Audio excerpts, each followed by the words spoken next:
G'day fans and welcome back to our last episode of DNA Reviews as we discuss good old Ahsoka, the finale. It's finished, finito, done. Everybody's packed up, gone home. There's nothing more that needs to be said unless you're with us because we haven't discussed it yet. And of course, our job is to give it the massive DNA once-over. Mr. Aaron, how you going tonight, old son? Is it done? Will there be another series? Did it end on a cliffhanger? What's happening next? There is a lot to discuss, isn't there? I'm good. How are you tonight, Dax? Oh, mate, I'm so pumped about the old Star Wars. There's so much to talk about. This is probably going to be a bit of a fulfilling episode because there's so much to get through. I was doing my slides and I couldn't fit the text in. I am chomping at the bit to get through it all. All these questions were coming up. People were saying, oh, what's this about and what's that about? And hopefully with a bit of luck, we can actually answer some of those questions for you. So without further ado, we're going to kick it right off. Otherwise, we'll be here all night long and we don't want to do that. First things first, what an awesome name for a title for an episode. The Jedi, the Witch, and the Warlord. I reckon that was awesome. I think it plays right into what I've said they've been doing all season and like ticking off other franchises as a homage and as callbacks and things like that, not just Star Wars. So it doesn't surprise me. It is an awesome title though, isn't it?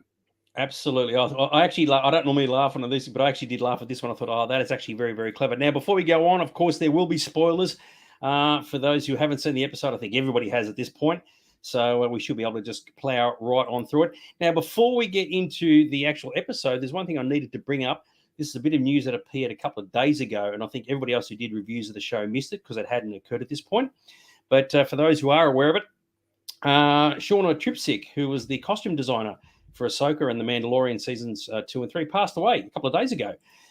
So a lot of her work, which will have inspired millions upon millions of costumers and cosplayers out there, will be related directly to her designs. And I think she was the same age as me, which is kind of freaky.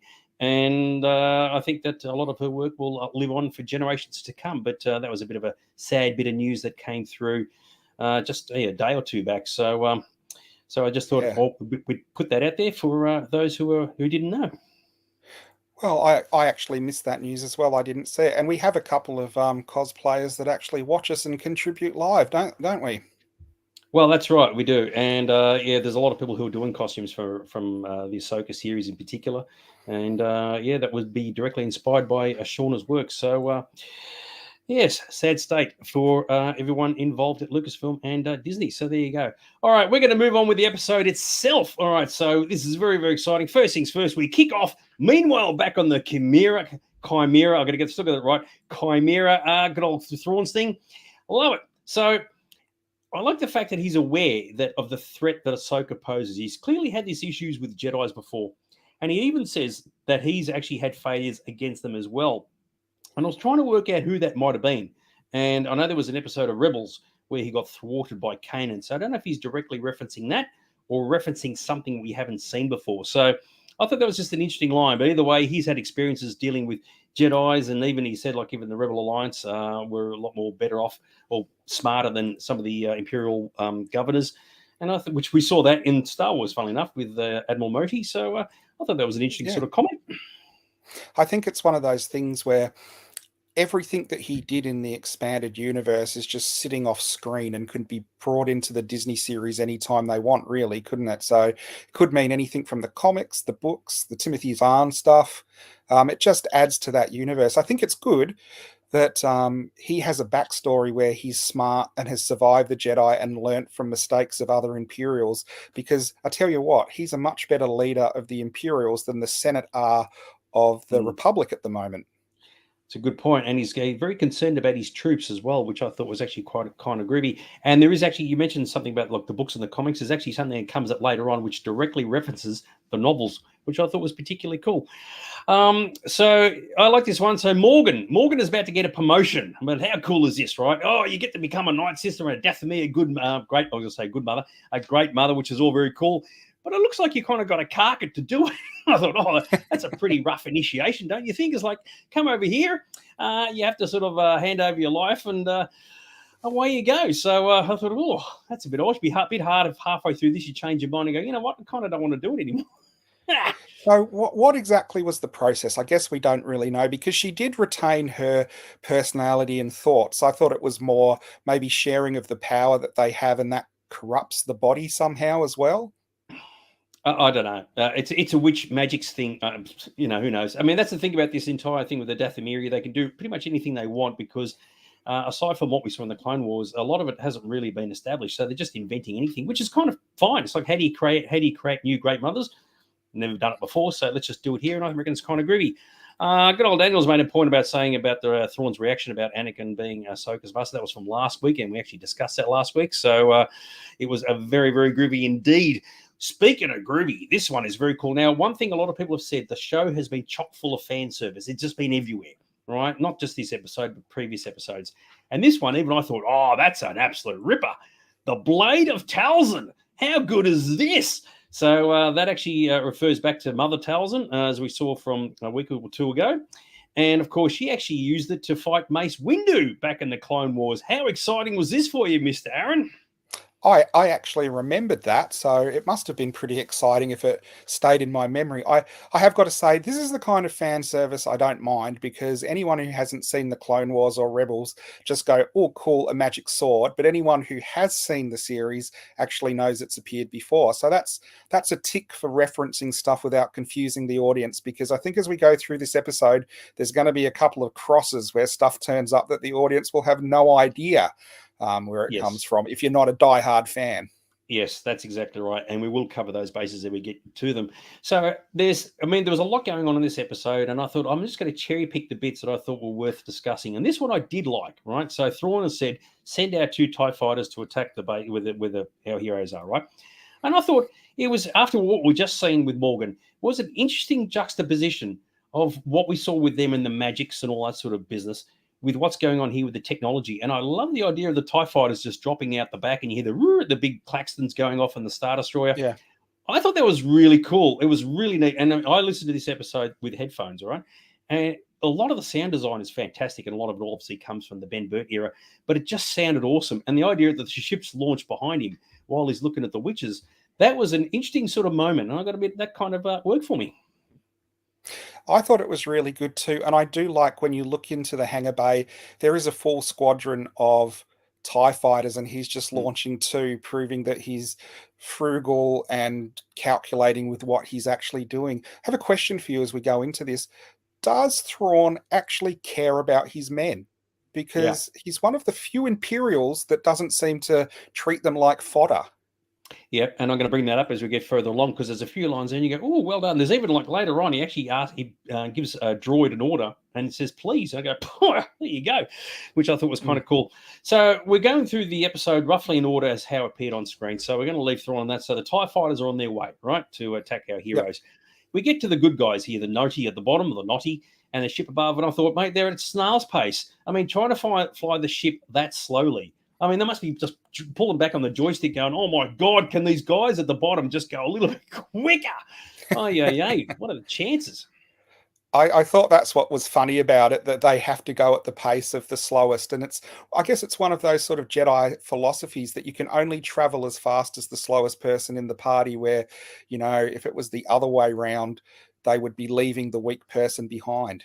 Yeah, it's the Battlestar Galactica scenario. We've got the entire fleet trying to find Earth. The Battlestar's at the front, the Galactic's at the front. At the back, you got the ragtag fugitive fleet, and you got some little shit kicker at the back saying, I can't keep up. So if he has to slow down to compensate, it would be a bit like that.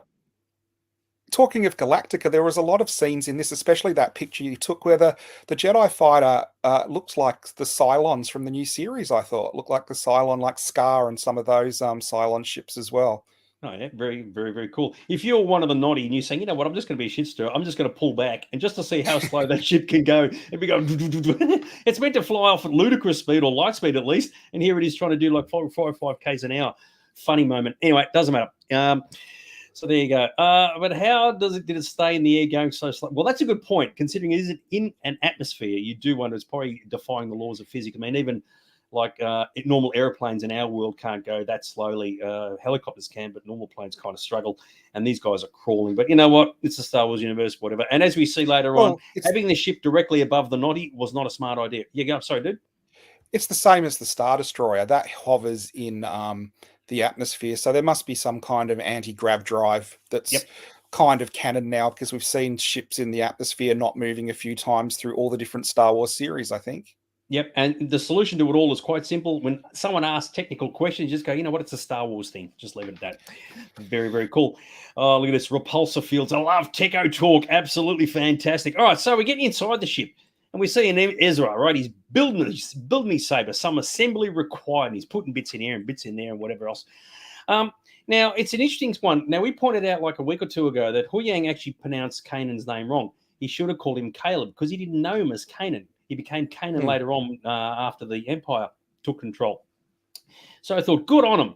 In this, he actually says, refers to Kanan as Caleb, which is Caleb Dume, which is what he was known as when he was a Jedi youngling, right? But then later on, he actually refers to him back again as Kanan. So they kind of fixed the error and then recreated the error. And it's only a small thing. And they've obviously done it because most people who watch Rebels will be aware that who Kanan was, right? Kanan Jarrus. When you go Caleb Doom, you go, who the hell's that? So the fact, because he's got two different names. And I thought it was just kind of good. It was, oh, he said Caleb. Awesome. Well done. Fix that error from 2 weeks ago or whatever it was and just recreated it. So it's a small thing. It's not a showstopper, but anyway. It would kind of been like if you were a Jedi youngling, he would have started calling you Darren, and then he'd call you Dags in the same episode, then go back to calling you Darren again. Oh, my God. Yeah, that's just painful just hearing you say that. So I'm shuddering at the thought of it. So, yes, not good at all. Very, very cool. Now, this one, I don't think we even saw this in the Clone Wars. This one, I thought, oh, my God, who knew this? So good old Huyang can use the arms on his back. What's the deal with that? Oh, geez, I tell you what. That was a bit of a. I liked this whole scene, but obviously now you're going to be able to get the lightsaber building experience of this in Galaxy's Edge. But I did think it was very cool. Yeah, and what I did find interesting is that they get the saber working. I thought, well, there's clearly amongst all this workshop of bits, there's got to be spare kyber crystals running around the place. Because I thought, oh, hang on, is Huyang going to say, yep, I've got them all here, ready to rock and roll. I've got red ones, I've got green ones, and I've got blue ones. Take your pick, son. And I thought that was actually quite interesting because imagine he puts it all together and goes, crystals.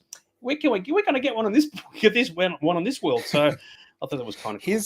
His workshop actually reminds me of my spare room with Lego. There is a system to it, but I'm the only one that knows where everything is, and it's like lots of trays and boxes and bits and pieces everywhere. So I can understand. I did think it was funny and empathized with him where he's going, no, there is a system. No, I've got it. No, you can't find it, and all of that. I thought that was good. Yeah, because one of the interesting parts is that when he's putting it together and he's looking for a bit, right? And Huyang gives him the bit, and he goes, "Oh, I had two of these bits.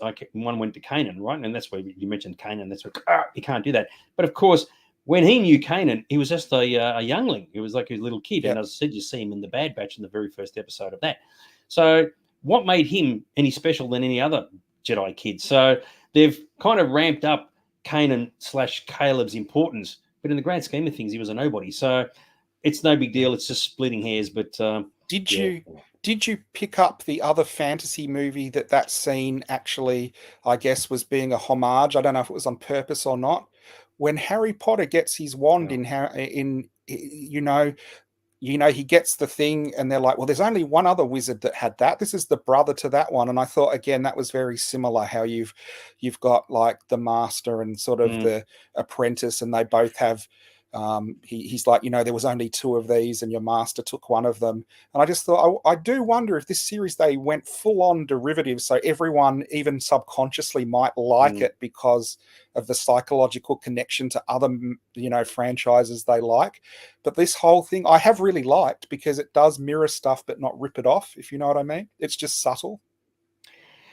Yeah, which is cool. Daniel said that was shown in the episode where the younglings, after they find their kyber crystal. I don't know which bit you're talking about, the arms on the back or the bit on the end of the saber. No, it wouldn't be because Kanan wasn't in that episode. So if it's the arms on the back, that's fine. I just don't remember seeing it, that's all. And of course, for those who don't know, good old the caves of Ilum, where all the kyber crystals were that all the younglings used to go to, ended up becoming Starkiller Base in the first, in The Force Awakens. So there you go. It didn't end well. So we're continuing with the discussion in the ship, right? And we've finally got it confirmed that the Wren family, which is Sabine's family, all got wiped out in the Night of 1,000 Tears, which we saw in The Mandalorian. It was the Mandalorian, I hope, because as I said, they kept mixing the shows up. And there was a concern. One of the reasons why Ahsoka wanted to take Sabine as an apprentice is there was a concern that she might end up getting the dark path, and hence the reason, well, the primary reason for her apprenticeship, to keep her in order before she goes off the rails, which I thought was kind of interesting. But of course, as we've discovered up to this episode, Sabine pretty much has no force powers whatsoever.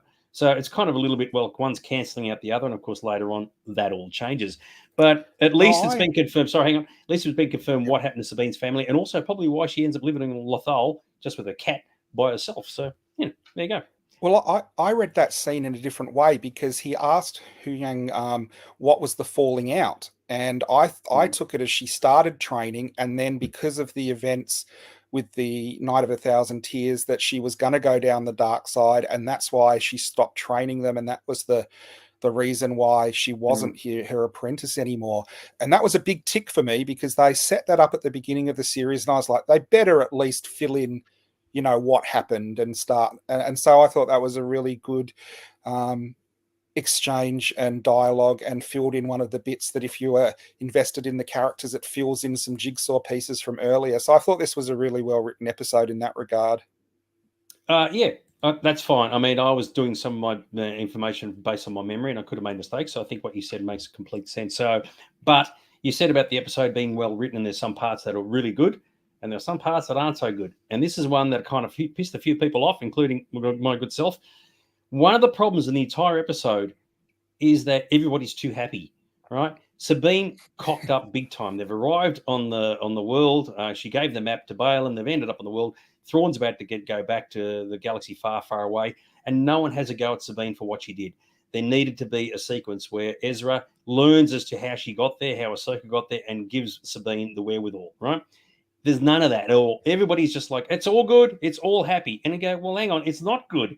It's not happy. And what some people have picked up on is there's no character conflict. There's no sequences where Ezra, Sabine, or Ahsoka are absolutely yelling at each other, saying, what did you do? Do you realize what the repercussions are of what you're doing?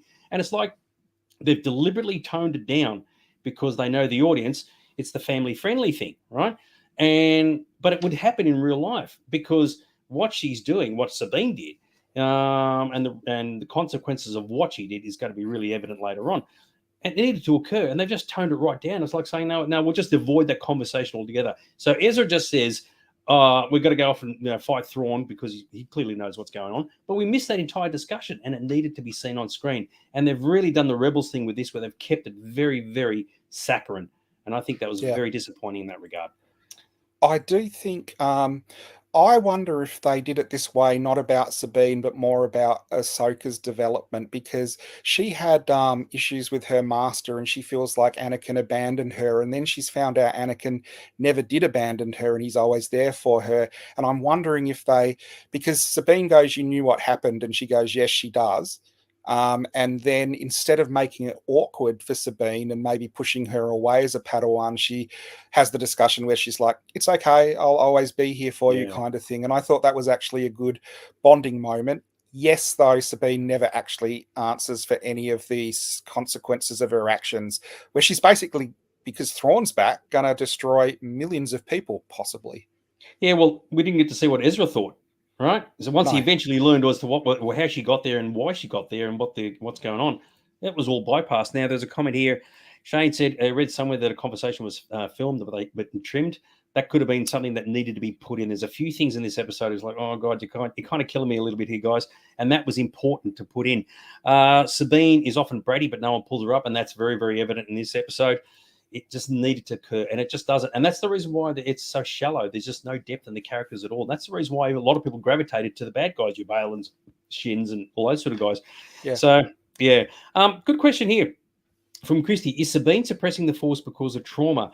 Normally, you would say yes. But even Huyang said that she's got, like, her midichlorian count, putting it simply, is lousy. So it's not like you've got the abilities and you've just, like, pushed it down. It's just they're theoretically not there in the first place until later on in the episode. That's a discussion we'll cross when we get there. So, but yeah, it's one thing that a few people have commented on about this episode is the fact that, like, it's so sickly sweet, and that's the downside to it. And it needed a bit of nastiness, even if it's just a discussion. and it just doesn't happen. Yes, very, very cool. All right, so the TIE fighters turn up, and I think, mate, they can't miss this, surely. The thing is barely moving, right? And I thought that was kind of groovy. They come flying in. The ship is practically standing still, and at least there's some damage in there. And, of course, this is the downside of flying a ship right above the knot. When they're in the ship, they go, we're about to crush all of our little turtles. We've got to go out there and save them. So I thought that was kind of interesting. What do you think? Yeah, it was one of those things where I think you're right in that they're playing for the children's audience Yep. as well, the ways that this is played out. It is interesting that they did pretty much hit the Jedi fighter, because TIE fighters are notoriously can't shoot straight like stormtroopers, and they did get it, but they still didn't win. And I did think, instead of screaming and blocking your face with your hands, do a hard bank up or a hard bank to the right or something if a ship's coming straight at you. I mean, at least you have a chance then, right? Totally agree with you. I did like the idea, though, and I mean, of how the ship actually crashes into the TIE fighters and destroys them. I thought that was actually quite clever. It was kind of neat. It kind of worked for me, and it was a nice visual too. And I thought, well, okay, so their ship looks as packed it and stacked it, right? And I thought, well, that looks really terminal. They ain't never getting this off the ground. That's done. That's off to the scrapyard. So what are the chances, fans out there? Take a guess as to what are the chances they're going to get this flying again? Not only just flying in the atmosphere, but flying into space as well. Give me your best guess as to what you reckon the chances are. Oh, Jesus. I saw that as well and thought they're stuck on the planet. The only place that ship's going is Roswell, but like a military base underground, not back in the sky again. But of course, they've got a droid on there, and we all know droids can turn a little knob and get the hyperspace working again, as we saw in Empire Strikes Back. So I guess it's beyond the realms of feasibility in the Star Wars universe that it is possibly going to fly again. Well, I asked fans to say, give me your best guesses as to how well you think the ship is going to fly again. And of course, 100% are there, and 100% and 100%. Of course, it's the heroes. They'll get it flying again. Don't worry about that.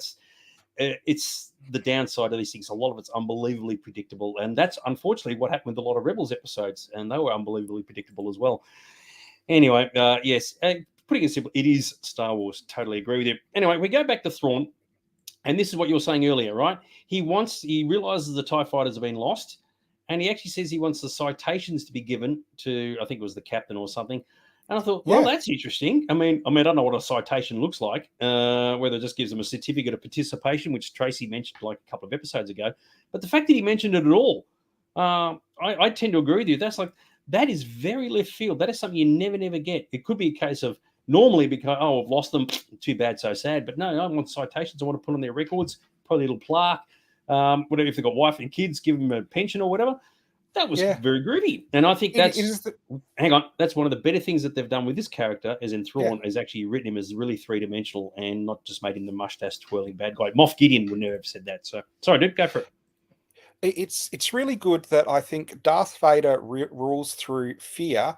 Thrawn rules because he's so respected, I think, by his men. He asks them if they want to do stuff, and they'll do it for him. This is the first time ever, the crawl from episode 2 or episode 3, actually, where it's like there are heroes and villains on both sides. Thrawn would be a hero because he's not acting like, you said, a mustache twirling villain. You actually believe that he believes the Empire is good and he wants to return stability to the galaxy. And the way he's treating his men is not Darth Vader, Emperor, you do it or you die. He's actually, so far, I mean, we know he's evil, and the what he wants to do in the end is control everyone through power. But he is very different for an Imperial officer that we've ever seen in Star Wars before. Even him in the books and the animated series was not exactly the same as this. Yeah, true. Yeah, they've really humanized him here, which is kind of funny because he's not human. I liked it. I thought it was really, really good. It's not the first time we said that either. So, yeah, hang on. Tracy, you're getting ahead of yourself. Just sit tight. I'm going to come back to your comments in a moment, right? So, with that in mind, as you said, right, his troops are really, really loyal to him, and we know that because they all these guys volunteered. Now, normally, you wouldn't know this. You'd just be saying, well, we're just going to send the guys out there to look after, to kill the heroes, and they're going to be left behind. But they've actually mentioned on screen is saying, well, okay, these are the volunteers. So these guys all stood up and said, yep, we'll take one for the team. And you could argue and say, well, okay, are they doing it to save Thrawn? Or is in some cases they actually don't want to leave where they are. They want to stay on this planet, working on the assumption they're going to survive the battle. The ship is going to take off and they're going to be left behind. Because if you've spent 10 years in one location, for all you know, you might get used to it. You go, you know what, if we go back to the galaxy far, far away, we're going to be hunted as criminals, be put in jail. We saw what happens. Oh, I forget what show it is, where they end up on Coruscant and the re-education facilities. That was, what was that? What show was that? You know, with, God damn it, help me out, dude. The Doctor and Pershing and all those guys, whatever, you know, they go to the re-education facilities and whatever. Yeah. Maybe they don't want to do that. So they say, you know, we'll just stay here. We're used to it now. We've got ourselves established. We're all good to go. I don't know. So, yeah, maybe some of them want some naughty nookie, and that's why they want to stay in the galaxy far, far away. But Tracy brings up he actually brought people back from the dead. How noble is that? He actually gives them a choice because he does say they know what this entails, yes. and that obviously means undead resurrection kind of thing. And they are wearing the prayers and stuff, which I would presume the witches give them to help them with the spells. So it's interesting. See, I don't know about that one. They've volunteered to stay behind to help let the ship go, but do they know what happens after they get killed? I mean, you got to remember, they're not thinking, "Oh, we're volunteering to die." We're volunteering because we think we're going to win. No one's ever going to volunteer to think they're going to die. So I think what happens afterwards is over and above that. That's because Thrawn has to go to the witches and say, "Oh, I kind of need your help here." So I don't think it was planned. It just sort of happened. But the fact that they volunteered in the first place, the fact that it was mentioned that they volunteered, that is very groovy. And they're really establishing Thrawn as being a dude that a lot of people really look up to, which is very cool. And I like that because even Morgan says that, Morgan says that they're all fighting for Thrawn, and he changes and said, no, they're fighting for the Empire, not him. So even he's not prepared to take the glory for what's going on. And whether you like the character or not, at least this part of it, this facet of his characterization has been really well thought out, and certainly something we've never seen before, which is particularly cool. The great thing about this too, Dags, is down the track, you know at some point he's going to betray everything he believes for himself, for his own self-gain, and it actually makes him a more evil person for doing that when he acts so noble and so righteous most of the time, and then when he becomes ruthless and undercuts himself with what he's been saying because he eventually betrays his own morals. That is a real good fall for a character, not a Star Wars going to the dark side fall, but actually betraying what you actually believe within the already evil empire. That makes a really good journey for him as a villain. True. And don't forget the whole thing of the evil, good, evil, that's all up to perspective. And I think they're trying to imply here that Thrawn worked for an evil empire, but he himself wasn't evil. And that's actually a very interesting sort of perspective. It's not the black and white, good guys, bad guys, as we saw like with Andor. We're seeing with these characters here. He's working for the baddies, but does it make him a baddie? That's a discussion for another day. In any event, he's supporting the Empire and the A-Team with that. All right, so here's a question for you. So he mentions to say, okay, bring the Eye of Sion down, which is the one hyperspace ring to rule them all. As someone pointed out, why didn't the Chimera just fly up into space and stick its nose in the hole and off they go? Why did they bring the ring down to the planet? I thought, that's a very good question. I did rewatch it because I was asking you this on the weekend, and they had loaded and they were ready to go, and they actually did say the Jedi shuttle has been disabled. So yes, they should have just docked in space, and it would have just trapped everyone on the planet, no problem.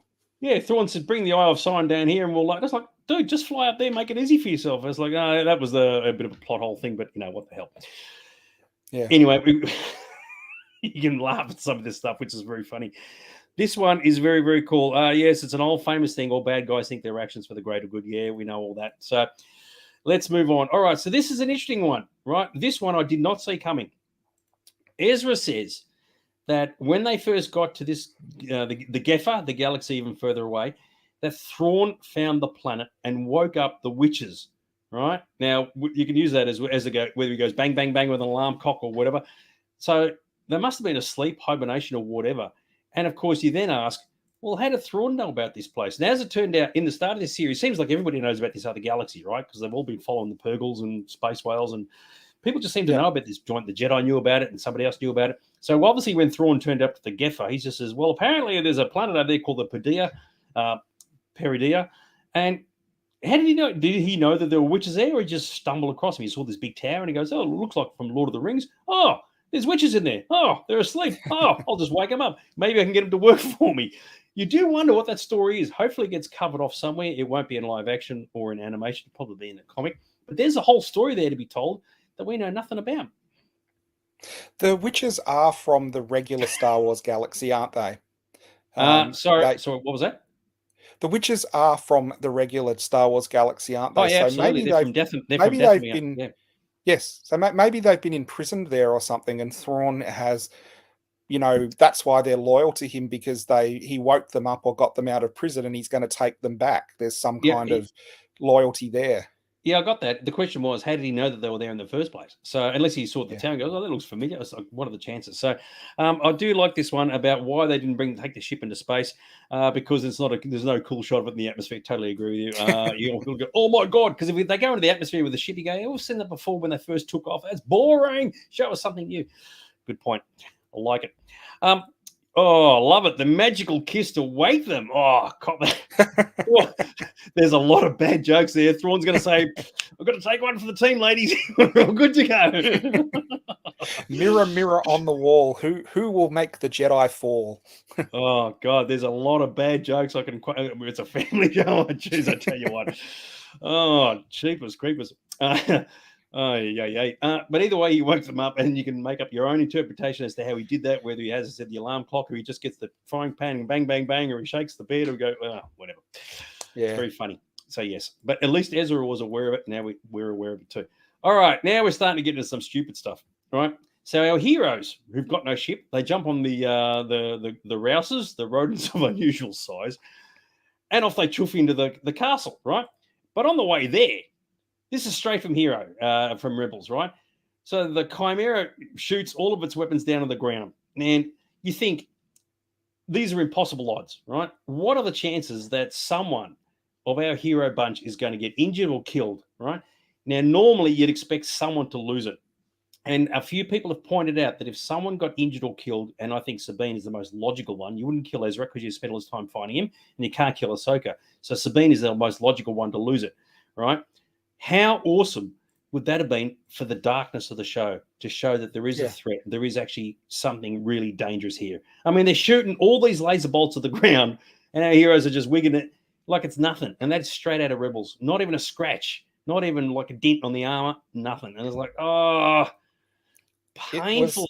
Come on. It was the will of the living force that they made it into the castle. And I thought it was funny, right? Ezra holds his hand out. Ahsoka says to Sabine, "Oh, help out." She's got no power. So she's just holding the hand out going, why am I doing the other thing that I thought was a bit crazy, and I am getting ahead of myself, that when the stormtroopers come after them, why does Ahsoka even pull out the lightsaber? And anyway, we'll get there. I'll just get to this second. So you can see why they did it. Once again, this is like Rebels all over again, where I said to you before, the good guys never, ever got injured except for when Kanan lost his eyesight. It just didn't happen, right? They were always getting through all these scrapes. And unfortunately for this, there's two ways it could have gone. One is what we saw on screen. They all get through, and all the family friends go, "How lucky is that?" Right? That's awesome. Or can they increase the threat by something happening? And unfortunately, they didn't do that. And you knew it wasn't going to happen. And for that reason, when you look at Thrawn, you could just see him saying, "Why can't Disney let someone get injured?" What might have been very cool is having a huge explosion behind them where all rocks like shoot at them, and you think, "Oh, they're goners," and you see them get hit or something, and then you pull around and see the back, and they've got like the knotty shells on the back of them protecting them or something like that. See, as has been pointed out before, if this was Andor, someone would have got their head knocked off, right? And just to increase the fear and the threat, it was just a little too easy. And unfortunately, that's the thing. You go, okay, we've got three main good guys. Is anybody going to lose it? And no one does. And you go, well, that's just typical, isn't it? You needed a fourth Reacher. They needed to bring someone else along. I don't know who. Yes. That they could kill one of the Greedo TIE fighter pilots. Surprise! He makes it through a couple of episodes, and then he's the one that gets taken out by a full direct hit from a Star Destroyer. Yeah, here's the Rhodian we found earlier, just wandering in the thing. Quick, jump on a rouse. No, you got to have your own rouse, your own rodent of unusual size, and away we go. Oh, we've just lost. Oh, bummer, dude. How many times have we seen that in these shows? Unbelievable. I did like this one. Their hair hasn't even moved. I know it's, and a lot of people will work. It'll work for them. They'll enjoy it. They'll see the threat, and they realize their heroes got through. It's awesome. It's great, right? But realistically, what are the? I mean, they're big guns, right? They designed to shoot other ships, and they're shooting the ground. And there's a lot of them. Anyway, not to worry. Yes, it does sound. It is squeaky clean, Mr. Guy. That's the downside to it. So go. Hang on. Well, straight out of Hunger Games, may the odds be ever in your favor. Sorry, dude. All of Ezra's hair grew back from last week too, where it was lightsabered off in a patch. Yeah, it's unfortunate, and of course the rest of the episodes like that. So this is where it turned into pure Rebels. And if you've never watched Rebels, well then that's fine, right? But if you have, you'll know exactly what I'm talking about. But anyway, they get into the building, right? Whatever. And they come across all of our stormtroopers, and this is what you were saying earlier, right?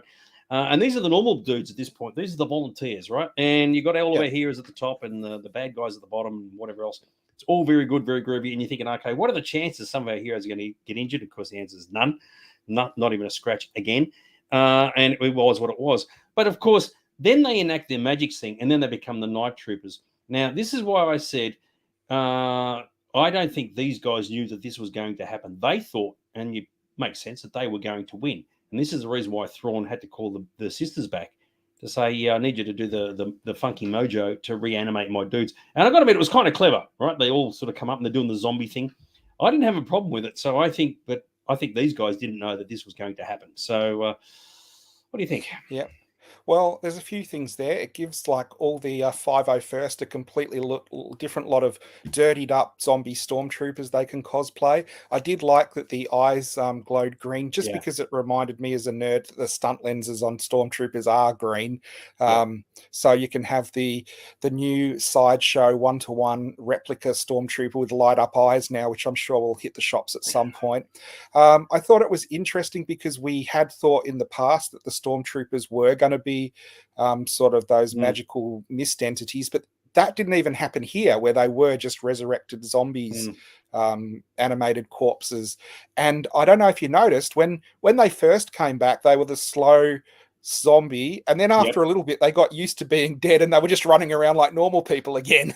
Why did you think this? Why didn't they just chop legs and arms off? I don't know, because they never think of these things in these shows. And at least there were a couple of instances where a stormtrooper got sliced with a saber and they did the move up and they really made a mess of them. I don't know. They just wanted to keep it a bit more PG. But you are right. When they first do it, they're doing a real, like, the Fear of the Walking Dead sort of thing. And then later on, they run up the stairs like it's nothing. So I think someone forgot to tell the extras and the playing the stormtroopers, no, you're supposed to be dead, dudes. They actually could have literally been an editing thing. They may have edited it one way and then just moved it all around. So when they're running up the stairs, they were still the human version. And then when they had to redo the editing later on, they go, that kind of doesn't work. We need the kind of the dead dudes, but they weren't dead at that point. So maybe it was an editing problem. So, very, very cool. Yeah, you're right. Needed a zombie trooper to come and brains. Oh, dear. But it did look good, though. It did, even though in the end they still weren't a threat. But what the hell? Was it, can't a Jedi control a lightsaber? The guy in the Guardians controls his arrow. So you got one like Ahsoka going, and the thing's just whizzing around him. That could have been Sabine's newly discovered Force thing. Oh, look, I can do this and fly the lightsaber around, kind of thing. Yep, love it, and I like it. It was a thriller versus every other zombie. You're exactly right. This I didn't like. I don't like it when they do this in the show. Once again, this is straight out of Rebels. It really shits me to tears. Right, they're in a dire situation. Right, they've shut the doors. The zombies are coming up the stairs. The three of them are all together, and all of a sudden they're cracking jokes. The silly banter. Oh, where did you learn to do that? Oh, it looks like someone's been training. It's like, oh, what's your story? It's like, there's no time for that. And then they hear the ship going above their heads. They go, oh, we better go up the stairs. That irked me. I didn't like that at all. There was no stress, no pressure, no fear, nothing. It was just like, we've got time for a chit chat, and that really pissed me off. And I thought, it is one of those things where sometimes people in extreme stress crack jokes to deal with the situation. But that wasn't this. It was just them being written that way. Yeah, exactly right. So that kind of irked me a bit. I mean, they're trying to show the establishment of the three characters and their banter because they haven't been together for a very long period of time. And it's just like, well, that's all well and good, but it's just like, hang on, you're in an emergency situation. And all of a sudden, the ship's flying away. We better get up there and do something about it. So anyway, so downstairs, good old Morgan, after being promoted today into a great mother, is suddenly discovered she's going to be demoted and stuck on the planet. And I thought, well, that's kind of a bit rough. And of course, you knew that wasn't going to end well for her. She's taken one for the team, taken one for Dathomir, as it were. So I thought that was quite good. And I think a few people were kind of sad to see her go, but she did quite well for herself for a period of time. And I don't know if you picked up on this. When they're doing the saber duel, whenever the blades hit, especially the blade of Talzin, there was actually green light on the outside. This is a bad shot, but some of the other shots really show it well. And I thought that was actually kind of cool. It was like a shockwave that came from it, from her blade. I thought that was kind of groovy. So, yeah, just something I wanted to point out. I did notice that, and I think I've said most episodes, the duels and lightsaber fights through this whole series have looked particularly good. Yeah, and I think it's great. It was really, really good. And, of course, this one continued on for a bit longer as well. And I think they've just really, really upped their game. Yeah. And, of course, Ahsoka and Morgan have fought before. That, of course, was in The Mandalorian. So that was particularly cool. So Morgan can hold her own, which is really, really groovy. So, yeah, they've done some really good stuff here. Now, you mentioned this a couple of weeks ago, and I forgot to pick up on it, but I'll just mention it here. Suddenly, we're going through a bit of the Star Trek vibe, right? So not only do we have the rolling doors from Deep Space Nine, which you picked up on a couple of weeks back, but even Thrawn says, take us out. I thought, oi, that's Spock from Star Trek II, The Wrath of Khan. And the thing I only noticed this week as well. Did you see that the doors make a giant eye? You can actually see the ellipse. So it's called the Eye of Sidon, and that's the iris inside an eye as well. Oh, very cool. And now explain this to me, dude. Have these guys been taking lessons off the rebels? Where are the seats? No one can sit down anywhere. Oh, even the witches have to stand. And it's like, well, a bit hard to pull up a pew when you're about to go to ludicrous speed. I guess that the Star Destroyer would have seats. I guess they're actually on the bridge of the Eye of Sidon, and that was put together in a hurry. So maybe it was more important to steal the hyperspace drives than seating from IKEA or whatever. That is a crap answer, dude. Oh, we've been in a rush to build the Eye of Sion. They had to stick in 9 Super Star Destroyer engines. What, you didn't think someone had time? Fred, run out and get us some chairs.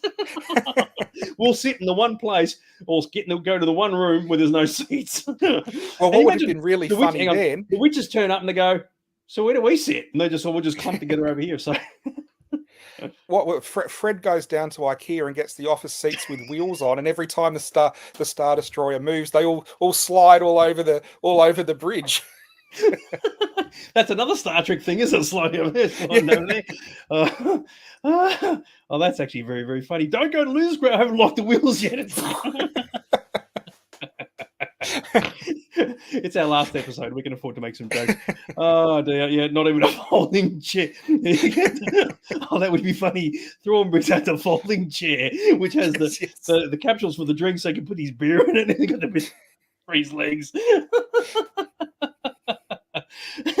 It's okay, ladies. It's all good. This is one I prepared earlier. Oh God, that's funny. All right, hang on. Here we go. Yeah, right, Michael. Budget cuts. Yeah, no. Oh goodness. All right. Enough of that. So we're back on the what do you call it, on the Citadel thing. Now this I did like, right? So after our night troopers, we'll get them sliced and diced. We get the death troopers, right? Yeah. And we get to see inside those guys' helmets, and that's his mouth just there. These guys looks like they were serious puppies, and of course it looks like they've been dead for quite a while. If they're like these corpses running around doing their thing. I was like, why didn't you have a whole army of those guys? So, and their armor was pretty impervious as well to the shots and whatever else. And I thought, hey, how grouse was that? Now, I don't know if you noticed, they were the ones that were flanking Thrawn and the witches. So they might have been his personal bodyguards or something, undead death troopers, because you saw them with Morgan before she came down with them. So I thought that was pretty cool that they were obviously the elite Walking Dead. Yeah, they were. And they were scary puppies. It's almost like take the helmets off and just freak everybody out. That was kind of good. That's the kind of thing you say, oh, can we see more of that?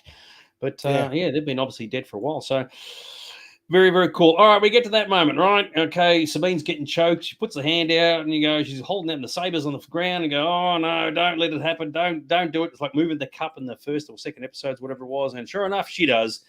So Sabine now is actually force capable, which of course brings up that whole discussion. Well, why didn't someone pick up on this years ago? Kanan in particular could have trained Sabine instead of Ezra.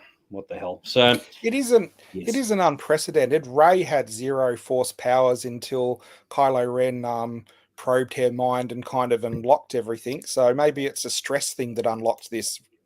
Yeah, and I agree with you. The difference is, like in Rey's case, you can have people who are force sensitive but don't know it. Leia being a perfect example of that, right? You have a power I don't understand, I could never have, right? And she's got that power, right?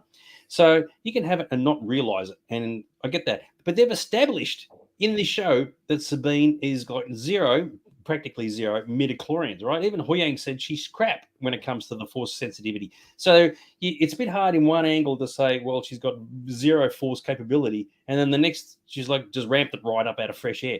That's the downside. If they'd never brought it up, if Huyang said, I don't really know what she's got, he could have worked with it. But they established it, and he said she was one of the worst that she'd ever seen. She wouldn't get into the Jedi Council had she been around in the Jedi era. So it's kind of contradicting itself. The thing with the Force is it's so vague as to, exactly how it works. They can get away with it. For me, it's kind of like, when you hear of people in a car crash and they lift up a car with their bare hands to get a child out because it's just the adrenaline and stuff. Maybe about to get killed by an undead, death trooper is enough to just, push you over the edge and get you there. And then it subsides back again or something like that. Which is obviously what they're saying, right? And I get that, right? And I thought that makes sense. You are right. And she's trying to move the cup. It's not going to work because she's not under stress. When she's under stress, suddenly it comes out. I get that. I've got no issue with that at all. It's just that they established that her force capability was lousy, and it's not like suddenly you can actually grow extra bits out of your body. It's like, oh, I need to grow. In your case, grow hair. Like right now, I'm under stress. I need to grow hair to save my life. It doesn't work that way. So they established that. That's the only thing I was just sort of being a bit critical of, but I kind of get it. I see where they're coming from. It is that actually does work if you're Ezra, because I didn't see him going to Ashley and Martin between the 2 episodes where his hair come back. So. Even Tracy said there is a lot of sloppy things about this series. The series has been good, but this episode they kind of did cut a few corners, and there's still more to come. So we haven't finished yet. So sit tight. Anyway, just quickly, I thought this was a good image, right? So our heroes are way down there, and the ship is way up there. I thought that was kind of groovy. I really liked it. I mean, the fact that Ezra gets to jump across with Sabine's help, I didn't like. But this is what you said: unlocking the force power under stress. It certainly makes sense. But whether you can just do it by choice, I don't know. And one of two things could have happened in that moment. Suddenly she's trying to push Ezra and it doesn't work because she's not under stress, or it's just unlocked all these abilities that were never there and never should have been there. It's splitting hairs, fans. But in the end, Ezra gets across. Whether you like it or don't like it, he gets across. We'll deal with that later on. Sabine stays put and decides to come and help Ahsoka, which I thought was kind of cool. Probably, the whole master apprentice thing. I get it, right? It kind of works. And this was a good image. I like that. The fact that he's up on the ship looking down at what's going on. I thought that was kind of groovy. But the stupid thing is that in the end, Ezra goes back, but Sabine and Ahsoka stay behind. So in effect, the good guys have gained one person, but they've lost 2 people. So that literally is a case of 1 step forward, 2 steps backwards. So you haven't gained anything. And I thought, well, they've reversed the situation, and it's actually worse for everyone because it would probably have been better if Thrawn had been stuck in the universe with Ezra, but now it's the other way around. Yeah, and that's right. And there's still more to cover off about that. We've still got a few things to get through first. How cool would it have been if Ezra had fallen to his death? They would never have done that, but it would have been interesting, right? He's jumped across and she's gone, oh, nothing's happened, and off he goes. Anyway, not to worry. And you are right. Amazing control for a brand new power. That's completely true. So, anyway, I like this one. Here's another one. Fans, need your votes on this one. So the Citadel is getting bombed to the crap, to being bombed, right? So what are the chances that our heroes who are way up here on the roof, way up there, what do you reckon the chances are that they're not going to get injured? They're not going to get killed. They're not even going to get maimed. Not even going to lose bladder control. but the bad guys are all going to die. What do you reckon the chances are? I think that it's probably likely that they're going to die, isn't it, Dag? Surely they couldn't get out of this situation. But they can, because luckily the ship is fixed. What are the chances? And of course, the bad guys are still over here. Fortunately, these are dead bad guys, so they're going to die a second time. So it's not a big deal. How lucky is it that the ship is fixed, the ship that could never be fixed, and our heroes happen to jump on it just as they're blowing up the Citadel? What are the chances? And I thought, well, there you go. So I almost thought they were going to play the Back to the Future music as well, just a couple of bars of it when they sort of jumped off and the stormtroopers looked over and then they float up on the ship, because it was exactly the same scene from Back to the Future 2 where Marty and the Doc jump off, or Marty jumps off onto the DeLorean kind of thing. yeah, I get you. Now, DJ's put in a question. I can't answer it just yet, DJ, because it's coming up. Okay, but we are actually going to address it, funnily enough, because a few people have brought it up as well. Phew, the ship there got there in time. That was close. Can you imagine some younger people watching the show go, oh my God, they're going to die. What's the chance? No, it's all good. Don't panic. It is all groovy. I have a question. I have a question for you, Dags, that we really all need an answer to. You saw them running across on the rodents of unusual size. They just managed to get into the Citadel. What happened to them? Oh, the rodents? Yeah. Oh, they would have carked it, dude. Oh, hang on. They got into the building, didn't they? Oh, they've just been left in there. So the rodents of unusual size. They're back again at the end. Oh, maybe they got new ones. Oh, that's a good question. So I don't know. So Hoyan brought a couple on the shuttle just in case. He thinks ahead, that guy. What can I say? Hey, that's the advantage of like training Jedi younglings for thousands of years. Absolutely fantastic. Christy's asked if there's a new power Sabine been hiding in. Well, I don't know. It's convenient for the story. It is what it is. And I wasn't sure if she was going to jump across as well, but clearly she didn't. Anyway, we move on. All right. So I like this one. So they're in the ship, and it's not only it can fly, but it's actually space worthy as well. How lucky is that? I'll tell you what. And I like this one, right? So Thrawn gives Ahsoka a call, which I thought was kind of groovy, right? And he confirms that he knew Anakin, which he did because it's covered off in the book Thrawn Alliance. Alliances? Alliance? I don't know, either alliance or alliances. And so for those who are wondering, hang on, when did Thrawn and Anakin ever hook up? It was actually in that book. So that I thought was kind of groovy. I also thought it was interesting that he used the word Ronin in the Star Wars universe, because it's a Japanese term for a samurai with no master, I think, which probably is, where she's at. But she is, I guess, a Jedi Master herself. And also, this is just one of the things that does my head in. Why does Sabine's headlights go on and off from scene to scene? They're on in one scene and then the next scene they're not on anymore. And I don't know if anyone noticed that. I just thought the continuity was bad. Leave them off the whole time or have them on the whole time. Yeah. I mean, I don't even know what those lights even do. As we've said before, and I mean, this is one of the funny things we're talking about Shauna Trippick earlier on. What? They tell you if she's alive and in perfect hibernation. Yeah, she designed the costumes. She probably said, don't chuck lights in. We don't care what they do. They just look good. So I don't know. Yes, I don't know. So maybe it's cold. Yeah, I know. Anyway, so we'll move on. All right. So guess what? Our heroes, our bad guys. Here comes Ludicrous Group B. They break for nobody, and yep, away they go. Woo! How good is that? So we finally get to see what's going to go on with everybody else. And here, from my perspective, the whole episode gets a quick wrap up. Right? It's the ultimate. Oh my God, we're going to get through it as fast as we can. There's some really, really bad writing coming up. And, of course, now that Thrawn has returned back to the galaxy far, far away, sorry, Sabine, everybody who dies from here on in, and you said this earlier on, it will be on your head because it was your selfishness to rescue Ezra that is going to get a lot of people potentially killed in the near future. And I thought, well, there you go. So, thus proving why Jedi should not have attachments. Yes, exactly right. That is very, very true. It's amazing how Thrawn has the correct numbers. I don't know what you mean on that one. So, sorry, Christy, you've lost me on that one. All right, so we're getting to some of the groovy stuff, right? So Ahsoka turns around and sees the conva. That's what that bird is right there, right? Okay. That is actually... And believe it or not, that actually has a reference to something. I have to keep this relatively quick because it's going to confuse a few people. It's actually related to the Mortis gods. And if you've got no idea what I'm talking about, don't stress, because they come up again in a couple of minutes' time. And if you're wondering what the Morai is, that's what it's called. It's a convert. It's actually just meant to, as it's mentioned there, is watches over Ahsoka and lingers in places important to her. So a lot of people have been saying, where has the convert been? And it has never appeared anywhere. Now it's appeared. Okay, so there is a bit of relevance there. There's a bit more to it that's coming very, very soon. Okay, but that was kind of cool for some people who really dialed into that, right? So we're going right back to the Mortis thing. All right, quick wrap up with everybody. Shin, finally, no dialogue, cameo appearance, goes off to the Tusken Raiders, has the saber out, away he goes. Like that was the end of her. So it was kind of a bit of a disappointing ending, which wasn't ideal. And of course, back to our Mortis thing. Now, it's not Lord of the Rings. For those who don't know what this is, it is the Mortis god statues, but the daughter is missing. And I was wondering whether it had been destroyed a long time ago or whether Balin himself destroyed it.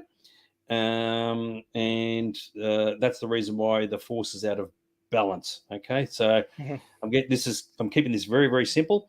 And for those who have no idea what I'm talking about, this is where this comes from. So you got the daughter, the father, the son. The daughter represents the light side of the Force. The son is the dark side, and the father brings the balance between the two. There's a whole Clone Wars arc discussing this, and it's possible that in this case that the Force is unbalanced because the daughter's statue is missing. Make of that what you will. And is it one of the reasons why the witches want to leave Peridea because they're afraid of the dark side of the Force? No idea. Just putting that out there. Well, it was one of those things where I think it was good for people who are steeped in Star Wars lore and know what they're looking at.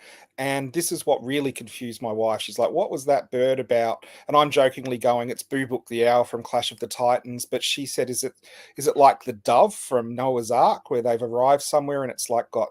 I'm like, no, it's got this whole backstory. So I can understand how it's good for fans. But it was one of those, not like the sword earlier, which you didn't have to have any background to it just to enjoy it. It was something that was there that obviously meant something, but unless you've watched all of the Clone Wars, it just leaves you cold. Yeah, I mean, there were some people who said, "Oh, we've got birds on this planet now, have we?" Anyway, so wasn't the owl in Mando season 2 in Din and Ahsoka? I've got no idea, so I can't remember. But anyway, that's what that is. Okay, so it's meant to watch over. It's to do with the Force thing. So clearly, Peridea's got a bit of a Force thing going on. Someone built the statues. Don't know what the deal is with that. Now, this one is interesting. So we look. This is Balin's last scene. Once again, he has no dialogue either, and it's a bit of a sad way for his story to end. He's looking off into the distance, and some people have picked up a red light. It's over there, and we've zoomed in on it there, and we don't know if that's related to anything in particular. So it was just one of those observations that people picked up on. I don't know. But either way, the Mortis gods have a presence of some description on this world, and whether that impacts anything in the future that we haven't seen yet, make that what you will. Either that or he's on a secret mission from Gandalf to throw the ring into the cracks of doom. Yeah, it has a strong Lord of the Rings feel to it, and I think that's unusual. And the fact that the daughter's statue is missing, it's just been destroyed a long time ago, or whether he just destroyed it.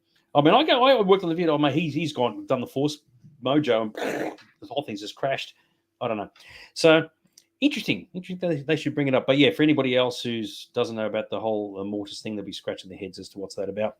In the interim, guess what? Thrawn made it home. So yeah, Sabine, yeah, on you for that one. And of course, the question is it Thrawn's plan to reanimate the Night Sisters? Because look at this, straight at the end of the Raiders of the Lost Ark. So how good is that? There's a whole lot of stasis tubes in there, dude. Wouldn't it be funny if they'd gone and got all of Khan's followers and they were all the superior humans? But it's pretty obviously what they're doing. They go back to Dathomir, and I think they're going to repopulate, and maybe it's going to be the head of the new empire or something. Or maybe they won't. Maybe they'll betray Thrawn. They've got what they wanted. You don't know. You can never trust a witch, can you? Yeah, well, that's true. Chrissy said it was another red herring. If you're talking about like the whole Mortis thing, could be. I mean, personally, I think the writers have said this is how we finished it. What happens now? We've got no idea. We're going to have to make it up as we go along, because a lot of series do that. They'll get to their season finale right in like a cliffhanger ending, and then sit down later on and go, all right, so how do we fix this? How do we get out of it? And I would not be surprised if that's the case here. Well, the other thing Now, is Ray Stevens has died, so we don't yes, know if they will even continue that plot thread, or that's the last we see of his character. there is a theory going around that if he gets involved with the whole Mortis thing, because you can use the Mortis thing to get into the world between worlds, right? Just leave it at that. That if something happens to him and he gets disfigured, changed, does the whole Palpatine thing with the Force lightning, and he becomes a different actor. That's how they can get away with it. The theory is that it's Abeloth's prison. Yes, that's been mentioned before. That's actually another character from somewhere else. Nobody knows. So, I think yes. I think it's pronounced Shelob. No, Good on him. I'm being facetious. Yeah. And there is a lower jaw and a body carbon of the peak. Maybe the head's just gone. Yeah, I don't know. Not entirely sure. But either way, the daughter's gone tatas for whatever reason. Yeah. It's Well, if the it's daughter represented the light side of the Force, maybe when the witches were released, the first thing they did is destroy it because it's an abomination to them or something. could be. Don't forget, in the Clone Wars, the daughter did actually die. So maybe when she died in the Clone Wars, I can't remember which one, the Mortis planet, the statue crashed. Don't know. But it's an interesting one. Just All like theories. What?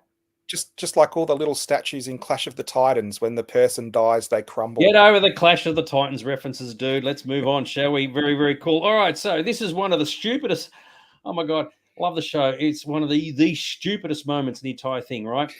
Freaking Ezra turns up, and you think he would have taken the helmet off before he walked out, right? Who didn't know that was him? It was like, what the hell, dude? And of course, everybody's asked, how the hell did he get on the ship in the first place and escape the bloody the Star Destroyer? And then, of course, when he rolled up to the New Republic fleet, he would have had to say, oh, by the way, I'm Ezra Bridger. I've come back. How friggin' stupid was this, dude? And they dragged it out. Now the thing with TV at the moment, if it was a 30-minute or a 45-minute series, you have to get it to that time. But when you're streaming, they can be any length. We've seen with this, there's been some that have been 28 minutes and some that have been nearly 50 minutes. This needed another scene at the end, and this is how I would have ended it. Ezra blends in as a stormtrooper till he gets back to our galaxy and then has to get off in a shuttle. And when he escapes, they discover him and they shoot him up. So he's really, really badly injured. He gets back to the rebels, and then he staggers out in the stormtrooper gear, and they're all ready to shoot him. And then he collapses, and the helmet falls off and rolls away, and he hasn't taken it off because he's so badly shot up. And his words are, Thrawn's back.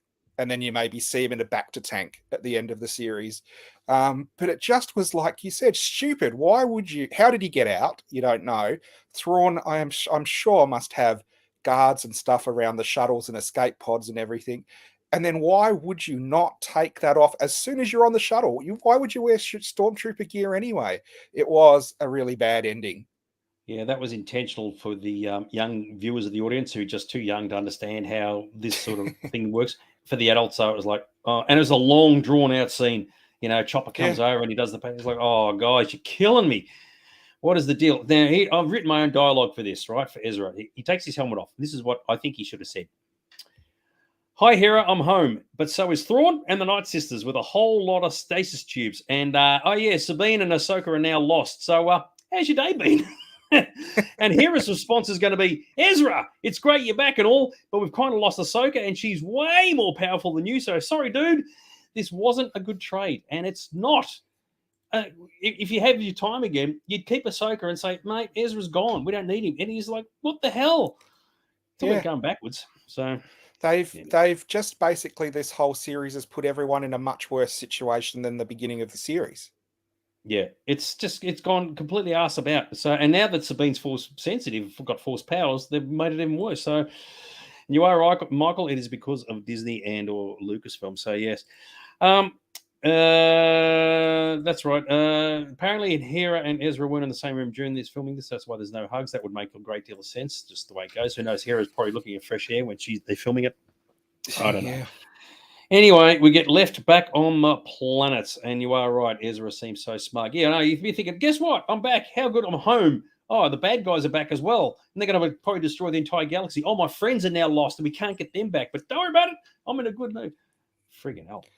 Unbelievable. Anyway, so back in the galaxy even further away, right? So Ahsoka says to Sabine that she did well. It's like, no, she didn't. What the hell, dude? And at least Sabine admits that her it's her fault and that Ezra got home. And I thought, well, hang on, was that so important? The idea was that all three of you get home, not that you get one back and you lose two. Unbelievable. And I thought this was funny, right? Now, this is what DJ, now I'm going to go right back up here. I don't know if he's still around or not. DJ says, just dropping by. Do you think that they've left the characters here because they want to bring them back after the Rise of Skywalker film?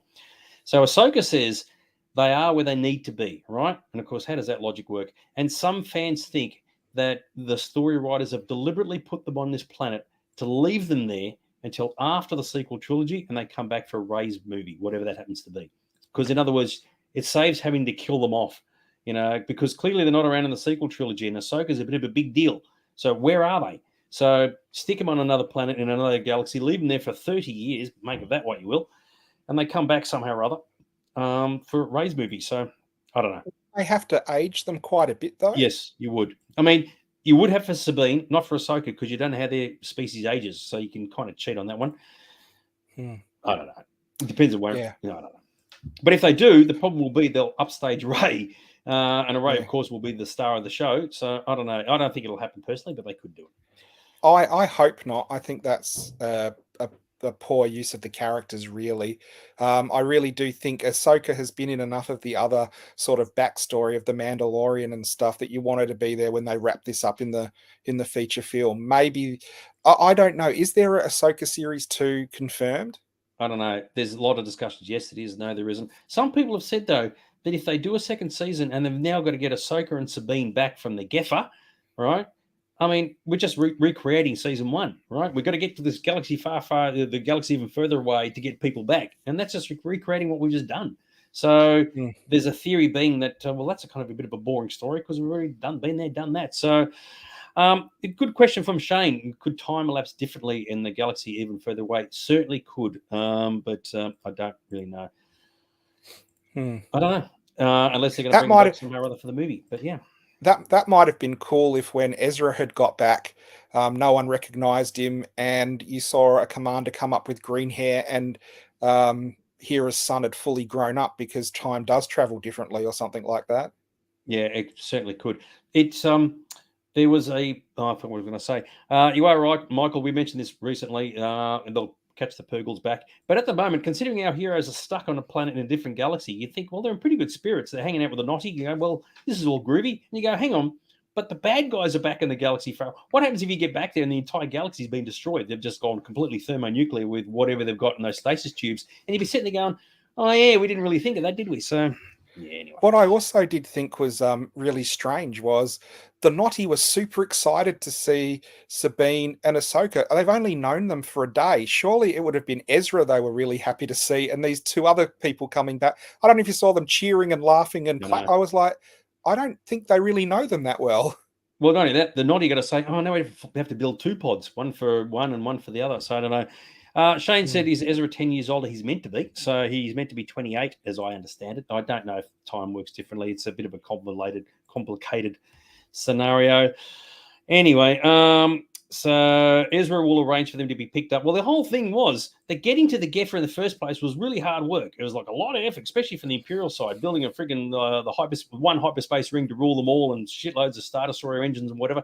So getting there is not easy. So if they suddenly find, oh, there's just a magic trick to it, it kind of defeats the entire purpose of this particular first few episodes of this season. So, well, being Disney, the very first line of Series 2 could be Hera saying, now that we got you back from Geffer, let's get on with getting Thrawn. And they just never tell what happened between seasons. Well, that's true. And I do like this from Guy. Who knows what ludicrous speed does to one's timeline? I don't know. I got one more picture finally at the end, right? We get to see good old Anakin back again. And I thought, some people said, well, why didn't he show himself to Ahsoka? That kind of didn't make sense. And considering we've seen him in the world between worlds, did we need to see this? It's almost like the Obi-Wan series where we had Qui-Gon at the end of that. It's almost like whenever you finish a season, you've got to chuck a Force Ghost in there. So I kind of didn't see the point of it myself. So what do you think? Yeah, they could have mixed it up. It could have been a surprise, and it could have been like that duck-billed Jedi you saw for 2 seconds in the Clone Wars. I think what probably happened, maybe they had Hayden Christensen for a day or two and they go, let's get our money's worth. We're going to film Force Ghosts in this episode. We're going to find a hologram in this episode, and we're going to have a cameo in the final episode. So we get him in 3 or 4 episodes for the price of one. I don't know. It didn't really make much sense to me why he was there and didn't say anything. No. Do we have our Force ancestors watching over us without us knowing? It's kind of creepy, isn't it? Yeah, it may have something to do with the Mortis thing. I don't know. Yeah. But it was just kind of weird that, Sabine's one who said, I saw something moving in the shadows and the light, and then they walk away, and then there's Anakin who's going, yeah, I'm just going to stay here nice and quietly. I don't know. Now, before we go any further, that's the end of my slides, finally. Whew, how about that? Christy, I need your crimson yawns for this episode. The more yawns, the worse it was. The less yawns, the better it was. Dude, the Jedi... Shit, what was it? There's something in the... I was going to say the Lion and the Wardrobe. That's not right. The Warlord. What was it? The Witches and the Warlord. How was it, dude? It's interesting, this one, because let me just say, I liked the series Ahsoka more than I thought I would. I thought it was a really enjoyable series. I really liked all the imagery and sort of the call outs to other shows, and I did like the story. I did think the beginning and the end were the low points, and the bit in the middle was really good. So as a season finale, it's middling for me. So it was good, but it wasn't great. 6.5 maybe, but the series I'd probably give an 8. I really enjoyed it, and I will watch this again, and it'd be really good cut into a movie length thing, and it'd be really amazing looking at this in the cinema. There were some very cinematic shots where I was going, I'd love to see this on the big screen. So I really enjoyed Ahsoka. What did you think? I will reserve my comments for a second. Yeah, I like this Witches of Magic and Voodoo. We didn't have Voodoo. That's coming up next. Yeah, the series had it all. It certainly did. Now, Tracy said maybe Anakin will get them back. Well, that's certainly possible, but I don't know how that would work. Because if he could have done that, I don't know. Anakin the father, Ahsoka the daughter, and Hera's son the son. That's Jason. Maybe, I don't know. As I said, I don't think just imagine they did the Force connection. You know how Rey and Kylo could move things from planet to thing instantly just through their minds? They could do, it's just a step to the left and they're back in the Rebel control room or something. Yeah. It's not impossible. It's not impossible. Yeah. As I said earlier, I don't think the writers have actually really thought about it yet. Tracy said she enjoyed it, just didn't love it. I agree. Christy, what was Christy's Crimson Yawns for this particular episode? I love Christy has one. It's just a straight shooter, no holds barred, straight out with it. This got the full 7 yawns, equivalent of 3 out of 10. There's the season finale for you, wrapped up right there. What can I say? Unbelievable. Yeah, that's not a season finale rating. That's a kick in the noddies, isn't it? Don't go kicking your noddies. What was I going to say? I thought it was quite good up until Ezra's appearance. I thought that kind of just weakened it all. And then it became just another Rebels episode. It was just... The first few episodes were great. Once you had like the whole thing with Morgan and Balin and Shin and Thrawn, that was really some really good stuff there.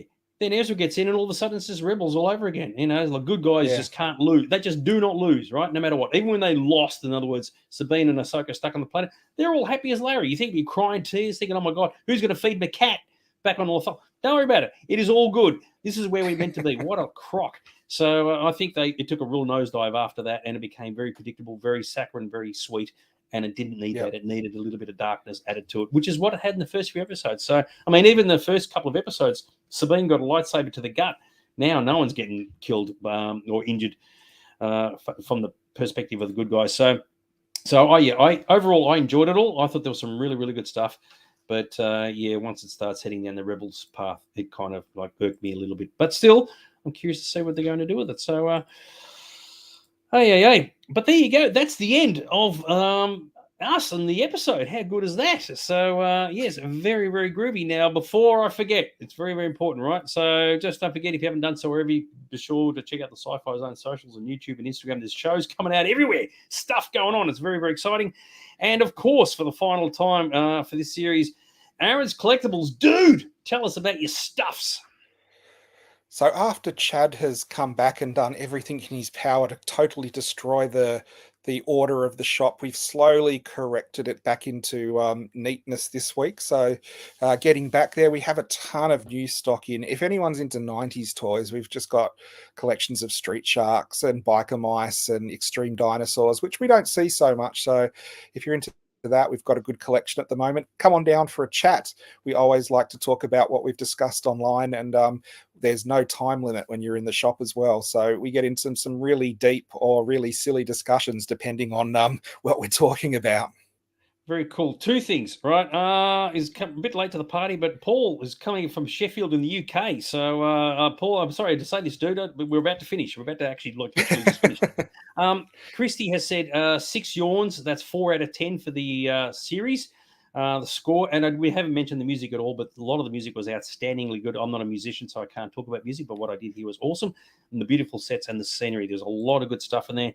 It kind of just fell off the wagon a little bit regarding its storytelling towards the end. We didn't actually talk about the music in this episode, and this was really embraced the original Star Wars music for a couple of scenes, and it really did lift those scenes. I think John Williams really is a big plus when it comes to anything Star Wars. Yeah, and it works. I mean, but I think a lot of the music from a lot of the shows has been really, really cool. Paul, you don't have to apologize, dude. It's all good. So you don't need to worry about it. If you need to, once we finish the broadcast, go back and watch this episode again if you can put up with it. And there you go. Very, very good. And Tracy said, yeah, enjoy the Monday nights with the two of us. Well, we're done. We're finished. We've got nothing more to talk about. So everybody get your Monday nights back. What, dude? Are we finished? Oh, love it. There you go. Oh, yes. Hang on. Is there something you wanted to bring up, Mr. Aaron? There is another, and we're not talking about me doing a show with Leia. Due to popular demand and strings being pulled and people coming in and begging, Rip It Off the Card is coming back in a couple of weeks.